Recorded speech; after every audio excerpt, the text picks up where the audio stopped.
Break के बाद स्वागत है। इस बीच रुक करेंगे एक बड़ी खबर की ओर। बता दें आपको, ये बड़ी खबर इस बीच आ रही है शिमला से। बीजेपी सांसद वीरेंद्र कश्यप एक्सक्लूसिव इस वक्त की बड़ी खबर आपको बता दें। टिकट कटने के सवाल पर क्यों भड़के कश्यप, तो क्यों आलाकमान ने फिर नहीं जताया भरोसा, क्यों टिकट काटने पर मजबूर हुई पार्टी, ये सवाल यहां पर जरूर बने हुए हैं। शिमला से बीजेपी सांसद वीरेंद्र कश्यप एक्सक्लूसिव।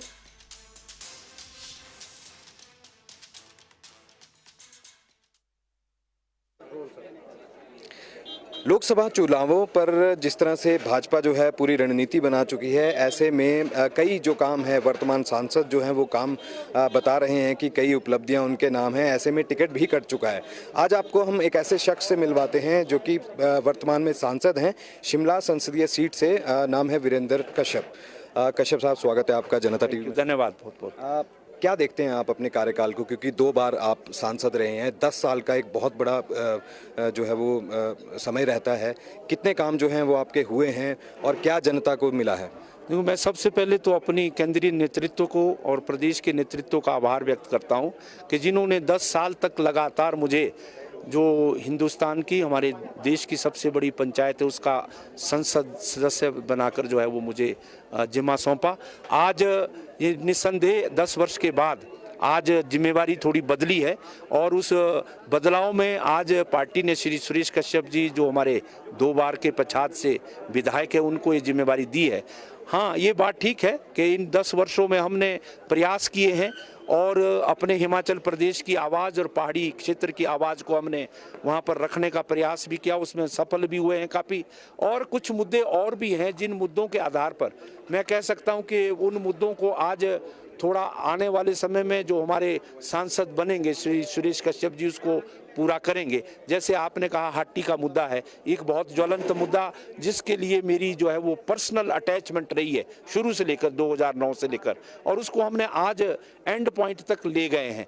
आज आरजीआई की रिपोर्ट आ जाए और आरजीआई की जैसी रिपोर्ट आएगी, हमारा जो है हाटी समुदाय ट्रांसगिरी का जो क्षेत्र है, जो यानी बिल्कुल जस्टिफाइड डिमांड है, जेन्युइन डिमांड है, वो आने वाले दिनों में अवश्य जो है उनको जनजातीय घोषित किया जाएगा। जो ये हिमाचल है, हिमाचल के ग्रामीण परिवेश की अगर बात करें तो काफ़ी दुर्गम इलाके हैं, काफ़ी ऐसे इलाके हैं जहाँ तक पैदल पहुँच पाना जो है वो बहुत मुश्किल रहता है। आपका भी जो संसदीय सीट है शिमला, काफ़ी दुर्गम इलाके हैं। हाटी समुदाय जो है इसको लेकर भी आपने बात की कि आपने ज़ोर शोर से जो है वो संसद में अपनी बात रखी, लेकिन जो निष्कर्ष है वो कुछ नहीं निकला। क्या कहें कि लोगों के साथ जो वायदे किए गए हैं, क्या वो वीरेंद्र कश्यप 10 सालों में पूरा करने में नाकाम रहे हैं? देखिए, जो मुद्दा 1967 में पूरा हो जाना चाहिए था, उस वक्त की सरकार को पूर्ण करना चाहिए था, वो मुद्दा 50 साल लटका हुआ है और उस लटके हुए मुद्दे को हमने पुनः जागृत किया है, जीवित किया है और आज वो जीवंत तौर पर आज वो केंद्र की सरकार के समक्ष ये हाटी समुदाय का मुद्दा है। पहले ये मरण अवस्था में था क्योंकि कोई जानता नहीं था, केंद्र में तो कोई जानता नहीं था, प्रदेश में भी कोई नहीं जानता था कि हाटी समुदाय की कोई ऐसी डिमांड है। पर मेरा ये मानना था कि ये जस्टिफाइड डिमांड इसलिए है क्योंकि जो जौनसार बाबर का क्षेत्र जो है वो हमारा सिरमौर रियासत का एक पार्ट था, पर वो यूपी में चले गया और यूपी वालों ने, यूपी की सरकार ने इस क्षेत्र को, जौनसार बाबर को 1967 में जो है वो ट्राइबल स्टेटस दे दिया।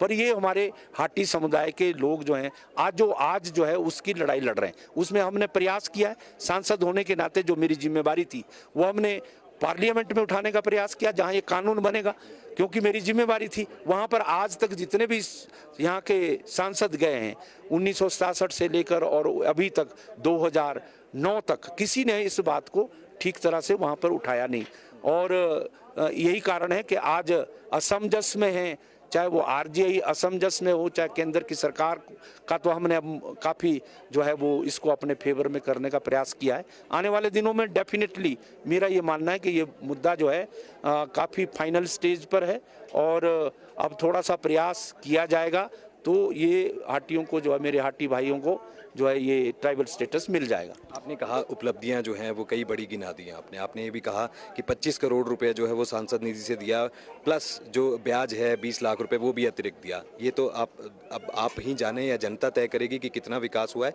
लेकिन अभी भी जो कई ऐसे मुद्दे हैं जो रह गए हैं, आपको क्या लगता है कि उपलब्धियों के बीच वो मसले जो हैं कहीं छूट नहीं गए? देखिए, सांसद निधि की जो बात आपने कही है, सांसद निधि से कोई इतना बड़ा विकास नहीं होता है, पर सांसद कहीं जाता है और वो किसी दूर दराज के क्षेत्र में जा रहा है तो वहाँ के लोग कई बार मिलते हैं और वो उस बात को रखते हैं कि हमारी यहाँ जो है वो लिंक रोड बन जाए, एम्बुलेंस रोड बन जाए, कम्युनिटी हॉल बन जाए, कोई महिला मंडल भवन बन जाए, तो थोड़ी राशि जो है वो सांसद निधि से वो सांसद देने का प्रयास करता है। पर ये कहना कि उसके माध्यम से कुल 5 करोड़ के माध्यम से शिमला पार्लियामेंट्री कॉन्स्टिट्यूंसी का, 17 विधानसभा क्षेत्र का, 3 जिलों का जो है विकास हो जाएगा, ये पॉसिबल नहीं है। पर ये मैं कहना चाहता हूँ, केंद्र से हमने बहुत पैसा लाया है, केंद्र से हमने एक IIM लाया है जो सिरमौर में हमारा धौला कुआं में पिछले 2 साल से शुरू हो गया है। 4 मेडिकल कॉलेज मोदी सरकार ने दिए, उसमें 1 मेडिकल कॉलेज मैंने शिमला निर्वाचन क्षेत्र को दिया है, वो नाहन में पिछले 2 साल से चल रहा है। अभी अभी हमने 265 करोड़ रुपया जो है उसका शुरुआत हमने करी है।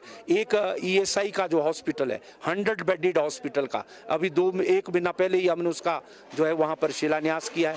ट्रॉमा सेंटर आज जुब्बल कोटखाई कॉन्स्टिट्यूंसी में और मेरे नालागढ़ क्षेत्र में जो है ये ट्रॉमा सेंटर्स हमने खोले हैं। यानी विकास बहुत हो रहे हैं और सबसे बड़ा विकास जो है मैं कह सकता हूँ सड़कों के माध्यम से। सड़कें बेहतर होंगी तो यहाँ पर टूरिस्ट भी आएगा और जब टूरिस्ट आएगा तो यहाँ के लोकल नौजवानों को रोजगार भी मिलेगा और उस रोजगार के माध्यम से हमारी आर्थिकी जो है वो मजबूत भी होगी। तो इसलिए वो लगभग 69 4 कॉन्स्टिट्यूंसियों में 69 जो है वो नेशनल हाईवेज मिले हैं और इन नेशनल हाईवेज में आपको ये जानकर खुशी होगी कि मेरे शिमला पार्लियामेंट्री कॉन्स्टिट्यूंसी में 27 नेशनल हाईवे मैंने अपने पार्लियामेंट्री में दिलाने का प्रयास किया। लेकिन सर सवाल एक और है कि अभी सुप्रीम कोर्ट का पीछे अभी एक डिसीजन आया जिसमें ये कहा गया कि पूरी तरह से जो भी वन हैं यानी कि जो पेड़ हैं अब उसको नहीं काटा जाएगा, पूरी तरह से बैन कर दिया गया। आपको नहीं लगता कहीं ना कहीं जो विकास कार्य आप जिनकी दावे आप कर रहे हैं, जो विकास कार्य होने हैं या 4 लेन हो या नेशनल हाईवेज हों, क्या वो बाधा नहीं रहेगा? क्योंकि ये ऑर्डर्स जो हैं सुप्रीम कोर्ट के सिर्फ 4 लेन या सड़कों के ऊपर ही नहीं है, ये उन सब चीज़ों के ऊपर जहाँ स्कूल बनने हैं, अस्पताल बनने हैं, ऐसा भी कोई निर्माण कार्य करना है। आपको नहीं लगता कि कोई मसला है और सरकार जो है, प्रदेश जो है वो राज्य सरकार कहीं ना कहीं विफल रही है अपना पक्ष रखने में? अवश्य तौर से आप सही कह रहे हैं कि यानी जब हम विकास करते हैं तो उसमें ज़मीन भी आती है और ज़मीन पर पेड़ भी आते हैं, तो एनवायरनमेंट भी एक इशू है, पर्यावरण को भी हमको बचाना है। पर साथ ही साथ विकास भी हो और पर्यावरण भी हो, ये ठीक है। अपना सुप्रीम कोर्ट अपना काम करेगा, प्रदेश की सरकार अपना काम करेगी, कानून बनेगा और कानून के तहत जो है वो प्रदेश का विकास को हम आगे ले जाने का पूरा प्रदेश सरकार का काम रहेगा। मैं यही कहना चाहता हूँ कि कोर्ट अपने हिसाब से चले, परंतु अगर कानून बनता है वहाँ का विकास नहीं रुकना चाहिए, ये मेरा मानना है। चलिए एक सवाल और, क्या आपको लगता है कि इतनी उपलब्धियां आप गिना रहे हैं, लोगों के बीच में आप रहने वाले हैं, 10 साल का एक बहुत लंबा समय है जो आपने सांसद के तौर पे काटा है, अब आपका टिकट क्यों कट गया? अब किसी दूसरे कैंडिडेट को टिकट दिया जा रहा है, ऐसा क्यों? टिकट कट गया ये शब्द मैं समझता हूँ कि ठीक नहीं है। टिकट कट गया का मतलब ये नहीं है कि जिम्मेवारियाँ पार्टी देती है समय समय पर, और जब 2009 में मैं आया था तब भी ये स्थिति हो सकती थी, पर आज 10 साल के बाद ये ठीक है कि तब्दीली पार्टी ने, हाईकमांड ने सोचा है कि तब्दीली करनी है। जो जिम्मेवारी अभी पार्टी देगी उसको हम एक्सेप्ट करेंगे और उसको फिर आगे निराशा है थोड़ा कि लोगों के लिए काम करना था और काम नहीं कर पाए। Satisfied, I am fully satisfied और मैं खुश हूँ कि एक नौजवान, हमारा जो नौजवान है, विधायक है, जिसने अच्छा काम पिछली 2 टेन्योर में किया है और मुझे भी उनके क्षेत्र में कई बार जाने का मौका मिला है। सांसद निधि की बात आप कर रहे हैं, केंद्र के लिए भी मैंने वहाँ से 3-4 जो है नेशनल हाईवेज उनको भी दिलाए हैं, तो वो अच्छा काम करेंगे आने वाले समय में। मैं उनसे बहुत उम्मीद रखता हूँ, पार्टी उनसे उम्मीद रखती है। पर यह है पार्टी समय समय पर हर व्यक्ति के लिए जो है वो काम अलग अलग जो है सौंपते हैं, और उसमें ये जो काम मुझे 10 साल तक दिया गया था वो सांसद के रूप में दिया गया था, अब जो पार्टी हमको जिम्मेवारी आगे देगी वो हम करेंगे। ऐसे कौन से काम हैं जो रह गए जो कि आपने सोचा था कि वीरेंद्र कश्यप को बतौर सांसद जो है वो ये कार्य करने थे लेकिन नहीं कर पाए, ऐसे कौन से काम? एक तो हाटी का मुद्दा जो है मेरे मन में ही रह गई है, मैंने बड़ा प्रयास किया पर आज हमने इसको एंड पॉइंट पर पहुंचाया है, जबकि ये डेड मुद्दा था, मरण आसन पर मुद्दा था, कोई जानता नहीं था, इसको हमने यहाँ तक पहुँचाने का प्रयास किया। दिल में मेरी टीस जरूर रही कि मेरे माध्यम से ही ये अगर हो जाता तो मेरे हाटी समुदाय के लोग जो है वो आज बहुत प्रसन्न होने थे, उनके मन में भी कोई भावना होगी कि हमारा एक असली मुद्दों को उठाने वाला व्यक्ति आज केंद्र में वो चीज़ों को उनके माध्यम से नहीं उठाया जाएगा, पर हमारी पार्टी जो है इसको अवश्य ही लेगी। दूसरी चीज़ें हमारी और भी हैं, जैसे एप्पल बेल्ट की हमारी कोई समस्याएं हैं, वो भी थोड़ी परेशानी का कारण बना है, और हमारे नेशनल हाईवेज़ हैं उसमें पिछली कांग्रेस की सरकार ने 1.5 साल तक उसको लटका के रखा, नहीं तो काम आज हमारे कुछ नेशनल हाईवेज पर शुरू हो जाने थे, आने वाले समय में हो जाएगा। माननीय श्री जयराम ठाकुर जी उसमें लगे हैं, और मेरा ये मानना है कि जैसे ही हमारा ये आचार संहिता समाप्त होगी 1 महीने के अंदर अंदर मेरे को लगता है बहुत से सड़कें जिसके DPRs बन गई हैं वो काम शुरू हो जाएंगे। सुरेश कश्यप प्रत्याशी हैं, क्या उनके साथ जाएंगे, प्रचार करेंगे? खबरें ये आ रही हैं कि आप प्रचार के दौरान जो है वो नहीं थे, तो ऐसी वजह जो है वो तुरंत जो है वो मेरा आज भी स्वास्थ्य ठीक नहीं है, आप देख रहे होंगे, तो 2-3 दिन जो है वो फीवर था, कुछ वायरल था, तो उस वजह से हम नहीं आए।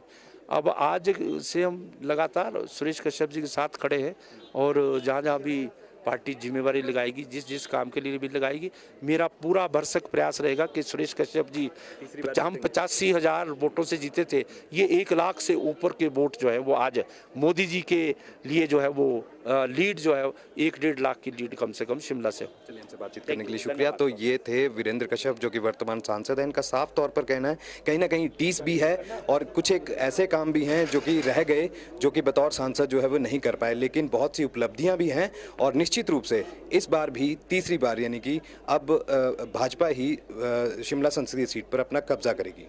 अपने सहयोगी गजेंद्र के साथ विकास शर्मा, जनता टीवी, शिमला।